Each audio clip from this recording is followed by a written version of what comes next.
श्री पूज्य स्वामी ज्ञानानंद जी महाराज,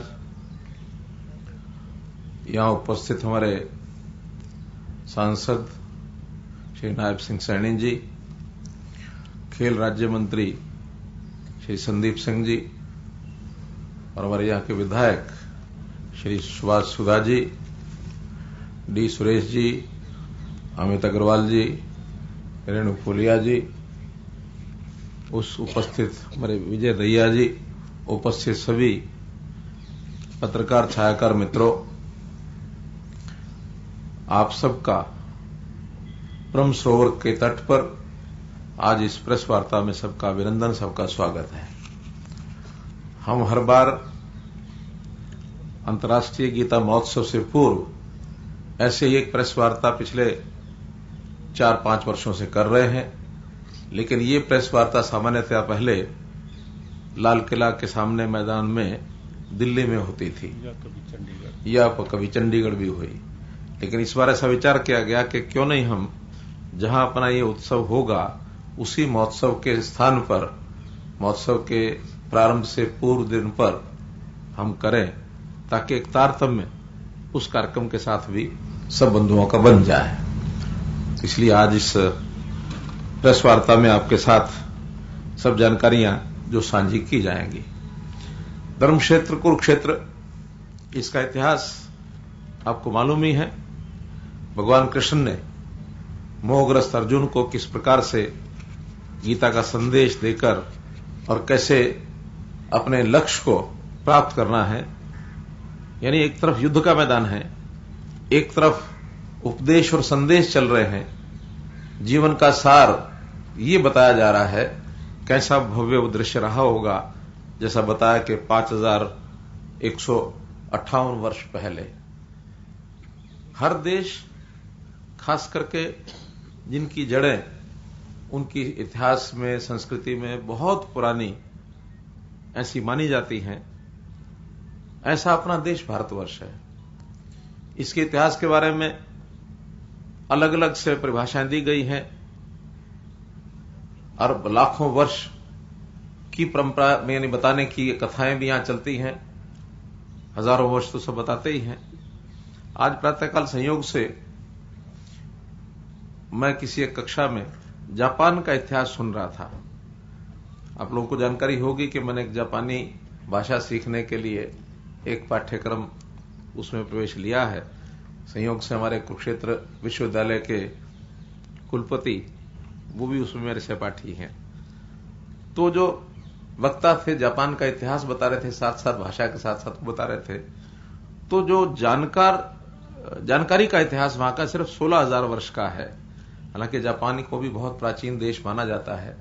16,000 वर्षों में कब कब कैसे कैसे विकास हुआ, उसी प्रकार से हम अपने देश के बारे में विचार करते तो अपने देश का भी विकास इसी प्रकार से बढ़ता चला गया।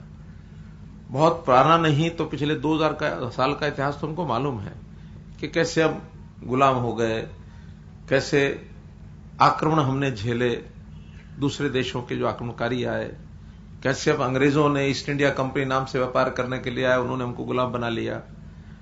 क्रांतिकारियों ने बहुत ही अजूबा किया, प्रेरणा लेकर उनके मन में एक उत्साह आया, शहादत दी और आजादी मिली। अलग बात है कि हमको आजादी भी एक खंडित भारत की मिली है, देश का विभाजन हो गया। लेकिन इस सारे इतिहास में भी श्रीमद् भगवत गीता का इतिहास उसके साथ जो जुड़ा हुआ है, बहुत से ऐसे शहीद हैं, उन्होंने प्रेरणा गीता से ली है। क्योंकि गीता हर व्यक्ति के जीवन के लिए कुछ ना कुछ सिखाती है, चाहे वो विद्यार्थी के लिए हो, चाहे वो किसी किसान के लिए हो, चाहे वो सैनिक के लिए हो, चाहे वो अध्यापक के लिए हो, चाहे वो समाज सेवक के लिए हो। जब ये सारी श्रृंखला लिखी जा रही थी, स्वामी ज्ञानानंद जी स्वयं लिख रहे थे, तो मैंने एक दिन ऐसे ही कह दिया, राजनीतिज्ञों के लिए भी गीता। तो मैं आभारी हूं स्वामी जी का कि एक पुस्तक इन्होंने राजनीतिज्ञों के ऊपर भी लिख दी कि राजनीति में भी गीता आखिर तो जीवन का सार है, तो राजनीति भी उस जीवन से बाहर तो नहीं है, इसलिए उसके ऊपर भी लिखी गई। बहुत ऐसे संदेश गीता के माध्यम से व्यक्ति को जीने के लिए, एक स्वच्छ जीवन जीने के लिए मिलते हैं। तो ऐसी गीता की जयंती एक सामान्य कार्यक्रम पहले यहां चलता था, लेकिन हम जैसे 2014 में आए और संयोग से 2014 के वर्ष में यहां प्रधानमंत्री जी भी आए, नरेंद्र मोदी जी जब आए तो उन्होंने एक वक्तव्य दिया कि कुरुक्षेत्र को गीता स्थली के रूप में पहचान दिलाने के लिए हर संभव प्रयास किया जाएगा। तभी एक प्रेरणा मिली कि हम क्यों नहीं इस कार्यक्रम को और बड़ा करें, न केवल हरियाणा तक सीमित हो, न केवल अपने देश तक सीमित हो, बल्कि अंतर्राष्ट्रीय स्तर पर भी हमारी इस गीता का सार, क्योंकि किसी एक समाज के साथ बंधा हुआ नहीं है, किसी एक धर्म के साथ, किसी एक पूजा पद्धति के साथ, किसी एक ऐसे वर्ग के साथ ये गीता का सार बंधा हुआ नहीं है, मानवता के लिए है। दुनिया को भी गीता के माध्यम से हम बहुत कुछ बता सकते हैं। धीरे धीरे उसका स्वरूप बढ़ना शुरू हुआ और आज बहुत से देश ऐसे हैं जिनके यहां प्रतिनिधि ये शामिल होते हैं, वहां के कलाकार आते हैं और कलाकारों के माध्यम से यहां बहुत सी कृतियां जो हैं वो की जाती हैं। अभी जो मुझे जानकारी दी गई है उसके अंदर 3700 से ज्यादा कलाकार, जो स्वदेश के भी होंगे विदेश के भी होंगे, वो सब यहां आने वाले हैं, बड़ी संख्या है। 21 स्कल्पचर यहीं बनाएंगे जो प्रसिद्ध मूर्तिकार हैं, ये सब महाभारत से संबंधित होंगे। तो महाभारत से संबंधित बड़े बड़े म्यूजियम उनको बनाने का भी आगे विचार चल रहा है। ज्योतिषर के अंदर एक 200 करोड़ रुपए की लागत लगा करके हम महाभारत के एक, जो आज के हिसाब से जैसे यानी ऑनलाइन यानी इलेक्ट्रॉनिक सिस्टम से उन कथाओं का वर्णन करने के लिए और उस प्रकार का एक स्कल्पचर ये बनाए जाएंगे। 75 ख्याति प्राप्त चित्रकार गीता विषय और महाभारत दृष्टांत से 3 दिन तक यहां पेंटिंग करेंगे।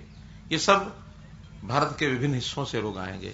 तो एक प्रकार से धीरे धीरे इसका स्वरूप जो है वो राष्ट्रीय से अंतर्राष्ट्रीय ये बनता चला जा रहा है। और न केवल यहां पर गीता महोत्सव, बल्कि विदेशों में भी गीता महोत्सव की परंपरा एक हमने शुरू की है। 2019 में मैं स्वयं गया था स्वामी जी के सानिध्य में मॉरिशस में, और गीता उत्सव ये मनाया गया। और बाद में इंग्लैंड में भी, लंदन में भी ये मनाया गया। ऑस्ट्रेलिया का कार्यक्रम तय हो गया था, लेकिन संयोग से उसी समय ये कोविड नाम की बीमारी आ गई मार्च 2020 में, इसलिए उसको स्थगित करना पड़ा। तो ये सारे देश यानी विदेशों में भी ये सारे कार्यक्रम करने की जो परंपरा हुई है, इसका एक धीरे धीरे विस्तार होता जा रहा है। ये समय जो है हमारा, ये पिछले 2016 से 2021 मात्र 5 साल या छठा ये उत्सव इतना मात्र नहीं है, बल्कि आगे चल करके वर्षों के बाद ये एक ऐसा युग माना जाएगा कि गीता के प्रचार प्रसार को किस समय सबसे ज्यादा महत्व दिया गया। 5000 साल पहले गीता का अपना एक महोत्सव मनाया गया होगा, यानी गीता का अपना एक संदेश सुनाया गया, लेकिन उसको आज भारतवर्ष में, आजाद भारत में गीता का उपयोग कितना है, ये याद से शुरुआत करके विदेशों तक ले जाने के लिए ये समय ये जाना जाएगा, याद रखा जाएगा। और अभी जैसे आजादी के अमृत महोत्सव की बात आई, तो उसकी झलक भी यहां मिलेगी। आखिर हमारे बलिदानियों ने, हमारे देश की आजाद कराने वाले लोगों ने, उन्होंने भी गीता का संबल इस नाते से कितना उसका उपयोग किया है, इसका भी एक प्रयोग होगा। और लगातार जैसे कल से 2 दिसंबर से ये कार्यक्रम शुरू होंगे, 19 दिसंबर तक चलेंगे। प्रमुख कार्यक्रम जो है वो 9 से लेकर 14 तक, क्योंकि 14 तारीख गीता जयंती का दिन है, तो उस दिन तक ये जो 6 दिन का कार्यक्रम, उसमें अलग अलग प्रकार के सब कार्यक्रम होंगे। ऑनलाइन भी बहुत लोग जुड़े हैं। अभी 25 से ज्यादा देशों के लोग, जिसमें अमेरिका है, कनाडा है, ऑस्ट्रेलिया है, यूके है, ऐसे 25 से ज्यादा देशों के लोग, लगभग 3.5 लाख लोग जो है सोशल मीडिया के माध्यम से इस सारे अभियान के साथ जुड़े हुए हैं। और अभी यानी जो वेबसाइट बनाई है, उस वेबसाइट को भी 2,30,000 से ज्यादा लोगों ने अपडेट किया है। 38 लाख हिट्स आए हैं उसके ऊपर। अर्थात गीता का कितना लोग ग्रहण कर रहे हैं इस गीता के विषय को, ये इन आंकड़ों के माध्यम से अपने को पता लगता है। एक ऑनलाइन प्रश्नोत्तरी प्रतियोगिता 21 नवंबर से ये शुरू की गई है। इसमें भी 8 दिसंबर तक ये चलेगी। अभी तक 55,000 से ज्यादा लोगों ने इस पर अपना पंजीकरण कर लिया है। और इस प्रतियोगिता में श्लोक्स बोलने का, लिखने का, वो जो सारी प्रतियोगिताएं हैं, उसके माध्यम से इन सब का जो कार्यक्रम है हवन और यज्ञ के साथ कल ये शुरू होगा। संस्थाएं जो है ये सब इसमें भाग ले रही हैं, जो भी कुरुक्षेत्र की संस्थाएं हैं। कुरुक्षेत्र का जो विश्वविद्यालय है इसमें भी एक 3 दिन की गीता संगोष्ठी ये भी उसमें होगी। ऐसे ही जो आसपास के स्थान हैं, यानी कुरुक्षेत्र के और आसपास के 48 कोस का एक एरिया है, इसकी परिक्रमा में अभी तक 134 स्थान ये पहले आते थे और अब से 30 नए स्थान इस बार पहचान किया गया कि उन स्थानों को कहीं उस समय छूटे या नहीं उसका महत्व पता लगा, तो ऐसे वहां के स्थानीय लोगों को वहां का जो महत्व बताया है, तो ऐसे 30 नए स्थान भी हैं वो इस बार जोड़े जा रहे हैं, तो ये संख्या अब 164 हो जाएगी। और सब 164 स्थानों पर धीरे धीरे इन दिनों में कहीं 2 दिन, कहीं 3 दिन, कहीं 5 दिन, कहीं 1 दिन वहां भी इस प्रकार के कार्यक्रम हो, ताकि गीतामयी एक सारा वातावरण इन सब जो महाभारत से प्रभावित क्षेत्र रहा है 48 कोस का, उसके अंदर ये सब बने। सांस्कृतिक कार्यक्रम उनका भी आयोजन किया जाएगा, जिसके अंदर स्वदेशी और विदेशी सब कलाकार, खास करके पुरुषोत्तम बाग में जो ब्रह्म सरोवर में आजादी के अमृत महोत्सव आधारित जो भव्य सांस्कृतिक कार्यक्रम होंगे, बहुत हर दिन सायंकाल के समय ऐसे सांस्कृतिक कार्यक्रमों का आयोजन भी किया जाएगा। हर दिन के कलाकार और उसका जो थीम है वो अलग अलग होगा, ताकि लोग उसको देख सकें, उसका आनंद ले सकें। संत सम्मेलन 12 दिसंबर 2021 को वो संत सम्मेलन होगा, जहां सारे देश के विदेश के संत समागम, यानी संतों के विचार, आखिर हर किसी व्यक्ति का, सिटीजन का अलग अलग प्रकार से गीता का अध्ययन करने का या गीता को ग्रहण करने का अलग अलग प्रकार होता है। उसी प्रकार से संतों ने जो इसके विवेचन किए हैं गीता के, उनके एक सम्मेलन के माध्यम से वो व्याख्यान भी होंगे और उससे भी हमें एक बहुत बड़ा लाभ मिलेगा। गीता के जो सेमिनार, हवन, यज्ञ, पाठ का आयोजन जैसा मैंने बताया ही है, वो सब होंगे लगातार 12 से लेकर 14 दिसंबर तक। महाविद्यालयों में गीता संसद का आयोजन 13 दिसंबर को जितने महाविद्यालय हैं उन सब में गीता संसद का आयोजन करने के लिए कहा गया है, ताकि वहां के जो विद्यार्थी हैं वो गीता संसद के रूप में उस पर भी अपने विचारमय से नाते से वो करेंगे।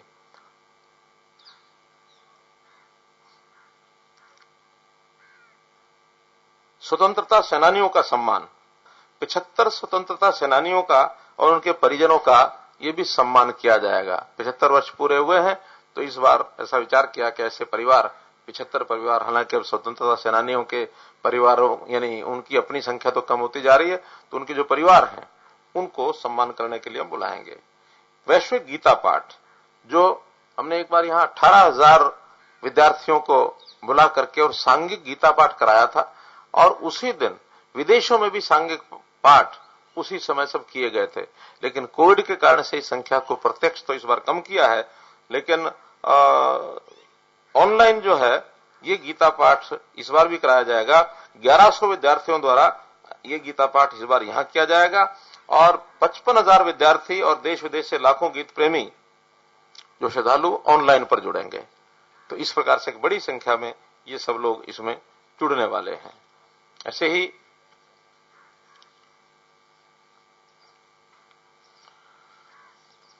जैसा हमने देखा है कि जो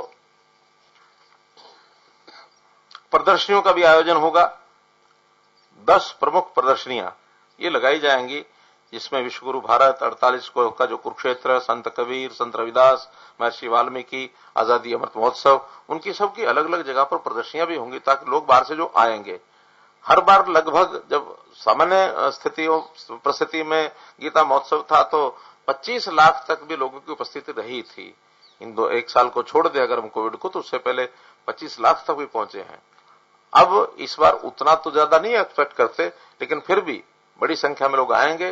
जैसा बताया कि कोविड की जो मर्यादाएं उसको ध्यान में रख करके ये सारे कार्यक्रम किए जाएंगे। उन सब के लिए ऐसी 10 प्रमुख प्रदर्शनियां वो भी लगाई जाएंगी।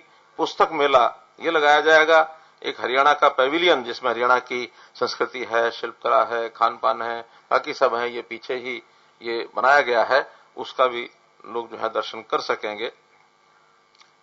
28 नवंबर को अभी 3 दिन पहले यहां गीता मैराथन कुरुक्षेत्र में उसका आयोजन किया ही गया है। वो भी एक सुंदर कार्यक्रम यहां था। कुछ विकास के कार्य जो यहां भी किए गए हैं या चल रहे हैं, जैसे भगवान कृष्ण की विराट रूप की जो 40 फुट ऊंची प्रतिमा हम देख ही रहे हैं ज्योतिसर में, ये तो रथ है, ज्योतिसर में जो है वो 40 फुट की प्रतिमा वो बनाई गई है।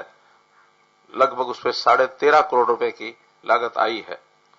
पर्यटन मंत्रालय भारत सरकार की ओर से स्वदेश दर्शन यात्रा योजना, स्वदेश दर्शन योजना, इसके अंतर्गत कुरुक्षेत्र को कृष्णा सर्किट में शामिल किया गया है, जिसके लिए हमको 97 करोड़ रुपए की राशि ये मिली है, जो अभी ब्रह्म सरोवर, नरकातारी, ज्योतिसर, सन्निध सरोवर और शहर के अन्य विकास कार्य, इन सब में उसको लगाया गया है। तो ये सारा जो विकास हम देख रहे हैं, इसमें केंद्र सरकार का भी भरपूर हमको योगदान जो है वो मिला है। गीता स्थली ज्योतिसर पर, जैसा मैंने बताया, महाभारत थीम के ऊपर जो एक निर्माण किया जा रहा है भवन का, लगभग 2 एकड़ भूमि पर वो जो है भवन, उसका निर्माण किया जा रहा है और इसका काम लगभग अभी 80% पूरा हुआ है। जैसे कंप्लीट होगा तो कुरुक्षेत्र के क्षेत्र का एक मुख्य आकर्षण का केंद्र वो देश और दुनिया के लोगों के लिए वो रहेगा। वहां आधुनिक मल्टीमीडिया जो प्रणाली है, उससे वहां के जो दृश्य महाभारत के वो सब दिखाए जाएंगे और उसमें श्रीमद् भगवत गीता, सरस्वती नदी, वैदिक सभ्यता, ऐसे भी सब दृश्य वहां पर दिखाए जाएंगे, जिसकी लागत जो है लगभग 205 करोड़ रुपया जो मैंने बताई है, वो सब उसकी होने वाली है। यहाँ के जो ट्रेन्स हैं, कुरुक्षेत्र का जो रेलवे स्टेशन है उसको भी रेनोवेट किया जा रहा है, ताकि वहां भी जो यात्री आते हैं या ट्रेन वहां से निकलती हैं, अगर मात्र देख भर लेगा अगर वहां स्टेशन को कोई यात्री, तो उनको भी महाभारत की एक प्रकार से नगरी है उसका आभास होगा। और वहां से जो जाने आने वाली ट्रेन हैं, उनकी जो नई ट्रेन है मथुरा और हरिद्वार से जोड़ने के लिए कुछ ट्रेन यहां से चलाई जाएंगी, ताकि कुरुक्षेत्र तीर्थ स्थली से और मथुरा तीर्थ स्थली और हरिद्वार तीर्थ स्थली, उनके साथ भी ट्रेन यात्रियों को, तीर्थ यात्रियों को उसका लाभ होगा। स्वच्छता के नाते भी इस कुरुक्षेत्र नगर का बहुत ध्यान रखा जा रहा है। हमने इसको एक अभियान चलाया, एक योजना बनाई है, दिव्य कुरुक्षेत्र योजना। तो दिव्य कुरुक्षेत्र योजना में स्वच्छता अभियान, ये क्योंकि मेला क्षेत्र है तो सफाई रखना बहुत आवश्यक है, इसलिए मुझे खुशी है कि भारत के 30 स्वच्छ शहर हैं, उन 30 स्वच्छ शहरों में और ब्रह्म सरोवर को इसको शामिल किया गया है। और इसकी जो पूरा एडमिनिस्ट्रेशन है या बाकी जो कुरुक्षेत्र डेवलपमेंट बोर्ड है, जो भी इसका सारा ध्यान रख रहे हैं, उसका जो उस कारण से 30 स्वच्छ स्थलों के अंदर इसका नाम आया है। इसके लिए मैं सराहना करता हूं यहाँ के एडमिनिस्ट्रेशन की, कि अच्छी व्यवस्था यहाँ उन्होंने बना करके रखी है।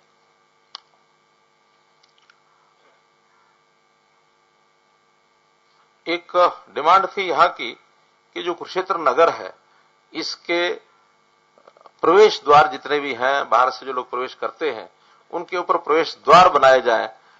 जैसे हमने करनाल में 7 नगर हैं, 7 मार्ग हैं बाहर निकलने वाले, तो 7 पर 7 द्वार बनाए हैं। ऐसे ही यहाँ जितने प्रमुख मार्ग हैं, जो भी कुरुक्षेत्र से बाहर निकलते हैं या बाहर से कुरुक्षेत्र आते हैं, उन सब के ऊपर प्रवेश द्वार जो है, स्वागत द्वार है, वो उसी प्रकार से बनाए जाएंगे। ज्योतिसर तीर्थ पर और उसका विकास, जैसे ब्रह्म सरोवर का तो काफी मात्रा में विकास हुआ है, लेकिन वहां की विकास की गाथा 2023 तक मैं समझता हूं पूर्ण होगी। अभी उसमें 2 वर्ष और लगेंगे। स्वामी जी ने जैसे बताया कि अभी तक सरकारी सहायता से, सहयोग से ये सारे मेले, ये जो कार्यक्रम अपना अंतर्राष्ट्रीय गीता महोत्सव का होता है, वो प्रारंभ में तो सारा सरकारी था, बाद में धीरे धीरे उसमें सामाजिक संस्थाओं का योगदान बढ़ रहा है। और जो 2 वर्ष पहले हमारा जो गीता महोत्सव का कार्यक्रम हुआ था, उसमें तो सरकार का खर्च न के बराबर था। जितनी पार्टिसिपेशन है वो चाहे कुरुक्षेत्र जिले की थी या आसपास के लोगों ने इस पूरा किया। अब इस बार हमने विचार किया है कि इसकी एक कोई समिति, अंतर्राष्ट्रीय गीता महोत्सव समिति बनाकर उसको पंजीकृत कराया जाए, ताकि वो पंजीकृत समिति जो है आगे से वही उस कार्यक्रम को मुख्य उसकी योजना बनाएगी, करेगी। सहयोग सारा प्रशासन का होगा, उसमें कुरुक्षेत्र डेवलपमेंट बोर्ड का भी होगा, यहाँ के जिला प्रशासन का भी होगा, हरियाणा सरकार का भी होगा। लेकिन मुख्य रूप से जो समिति है, आयोजन समिति कहें या उसको स्वागत समिति कहें, वो समिति इस कार्यक्रम को यानी ओन करेगी और वही सारा कार्यक्रम करेगी। और इसमें देश भर के लोगों का जितना ज्यादा योगदान करा सकते हैं, जितना पार्टिसिपेशन ज्यादा करा सकते हैं, उस प्रकार का, जैसे कुंभ मेला टाइप होते हैं, इस प्रकार के मेले का आयोजन इसमें हो, ताकि इसकी ख्याति वो देश के साथ साथ विदेशों तक भी बनी रहे। तो इस राष्ट्रीय उत्थान का जो संस्कृति उत्थान के जो कार्यक्रम है, खास करके कुरुक्षेत्र का, इसको कैसे हम और अधिक सफल कर सकें, इस ओर हम आगे बढ़ेंगे। आपका बहुत बहुत धन्यवाद। कोई बात आपने पूछनी बतानी हो तो बता सकते हैं।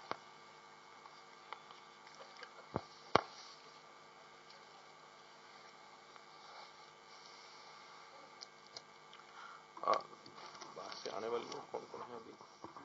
आने वाले लोग कौन कौन है अभी? दिल्ली से आने वाले में मंत्री एक मिनट।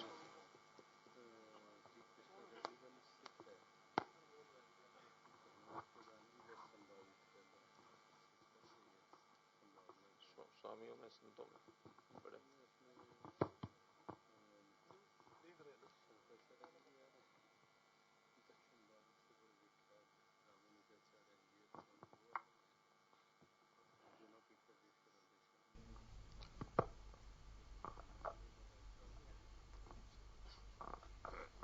सीएम साहब, एक जानकारी वो बीच में मैं दे नहीं पाया। जो हमारे यहाँ जो भी अतिथि या जो पार्टिसिपेंट्स मुख्य जो लोग हैं वो आ रहे हैं, उनमें विशेष नाम है, जैसे लोकसभा स्पीकर एक दिन कार्यक्रम में वो आएंगे। हमारे जो श्री कृष्ण रेड्डी हैं, पर्यटन मंत्री हैं, धर्मेंद्र प्रधान हैं, इनके कार्यक्रम तय हो गए हैं और बातचीत चल रही है। कुछ लोगों का और भी आने का हो सकता है और संभावना ये भी है कि प्रधानमंत्री जी भी ऑनलाइन किसी एक अवसर पर और वो संबोधित करने के लिए उन्होंने हाँ की है। वो किस दिन होगा, या तो प्रारंभ के दिन 12 तारीख को, 9 तारीख को, नहीं तो फिर 14 को, जिस दिन भी उनका अवसर मिलेगा। हमें गुजरात के राज्यपाल श्री आचार्य देवव्रत जी वो 9 तारीख को आएंगे और ऐसे ही शंकराचार्य स्वामी रामानुजाचार्य जी वो इसमें आएंगे। स्वामी अवधेशानंद जी हैं जो जूना पीठाधीश हैं, जो हरिद्वार जिनका स्थान है। स्वामी गुरुशरणानंद जी हैं, स्वामी रामदेव जी हैं। तो ऐसे प्रमुख संत हैं। वैसे तो लगभग 250 के आसपास संत जनों का यहाँ आना होगा, विदेशों के बहुत लोग आने वाले हैं, लेकिन प्रमुख नाम जो है ये मैंने बताए हैं आपको। बताइए सीएम साहब। कौन माइक से कौन बोल रहे हैं? हाँ इधर बोलिए। सीएम साहब, कुरुक्षेत्र को केंद्र सरकार ने भी कृष्णा सर्किट में रखा है डेवलपमेंट में। आपने जानकारी दी है सर कि कितना पैसा अभी तक कृष्णा सर्किट से कुरुक्षेत्र के डेवलपमेंट के लिए आया है और उसमें किस तरीके के काम आप कर रहे हैं? मैंने बताया 97 करोड़ रुपया जो कृष्णा सर्किट 1 में जो हमें मिला है, वो काम अभी चल रहे हैं। 4-5 जगह के मैंने बताया, नरकातारी में भी चल रहा है, ज्योतिसर का भी है, यहाँ ब्रह्म सरोवर भी लगा है, अलग अलग स्थानों। कुछ पैसा उसमें शहर के विकास के लिए भी लगा है। तो ऐसे 97 करोड़ रुपया कुल पहली कृष्णा सर्किट 1 में हमको मिला। हमने कृष्णा सर्किट 2 के लिए भी कहा हुआ, कुछ काम और बचे हैं ताकि उसमें भी हमको कुछ पैसा मिले। सीएम साहब, आपके 2014 से आने के बाद जो यहाँ के डेवलपमेंट के कार्य हुए, उससे पहले क्यों नहीं इतना ध्यान दिया इसके बारे? अब चलो पहले वालों के पास चलते हैं, आप और मैं दोनों। जी, आपके जो इधर अभी हैं, जो कांग्रेस वाले या दूसरे, मैंने कहा ना आप दोनों मिलकर चलते हैं, उनसे पूछेंगे भी क्यों नहीं कराया। ठीक है। सीएम साहब, कुरुक्षेत्र का जो इंटरनेशनल गीता जयंती फेस्टिवल है, कहाँ से बोल रहे थे? मैं मंजीत कुमार सर, मंजीत कुमार सर, कुरुक्षेत्र का जो ये गीता जयंती फेस्टिवल है, truly international Gita Jayanti festival हो, इसमें इंटरनेशनल लोग पार्टिसिपेट करें, उसके लिए मैंने एक विचार रखा था कि जितने इंडिया के जो दूतावास हैं दूसरे कंट्रीज में, मैं कई दूतावासों में गया हूं, तो वहां पे राजस्थान के कल्चर को, यूपी के कल्चर को वहां डिस्प्ले किया गया। इस तरह मैं चाहता था कि गीता जयंती के जो फेस्टिवल है उसके कल्चर को भी वहां उसकी जो पिक्स है वो जो भारत के दूतावास है वहां पर डिस्प्ले किया जाए, ताकि जब भी कोई वीजा लेने वहां आए इंडिया का तो वहां पे गीता जयंती के बारे में जाने और कुरुक्षेत्र में आए, ताकि truly international Gita Jayanti festival हो सके। बहुत अच्छा सुझाव है। और हम जो है हमारे ये सारी आयोजन समिति जो बनेगी या जो भी सरकारी अधिकारी हैं, डीपीआर हैं हमारे अमित अग्रवाल जी, और अभी इस मेले के नोडल ऑफिसर हमने विजय दैया को बनाया है। तो अभी इतना जल्दी शायद इस बार नहीं हो पाएगा, लेकिन आगे के लिए अच्छा है। ये सारी पिक्टोरियल जो सारा विषय है ये वहां उनको पहुंचाएंगे ताकि वहां लगाएं वो। और हम तो अपना जो अंतर्राष्ट्रीय जो हमारा जो है मंत्रालय MEA एक्सटर्नल अफेयर्स मिनिस्ट्री, उनको भी कहेंगे कि हाँ ये सारा कार्यक्रम वहां जाना चाहिए। सीएम साहब एक सवाल है मेरा। सीएम साहब, अमूमन देखा गया है कि भारत में सभी को पता है महाभारत क्या चीज है, लेकिन यहाँ पर बहुत से ऐसे राज्य हैं जहां पर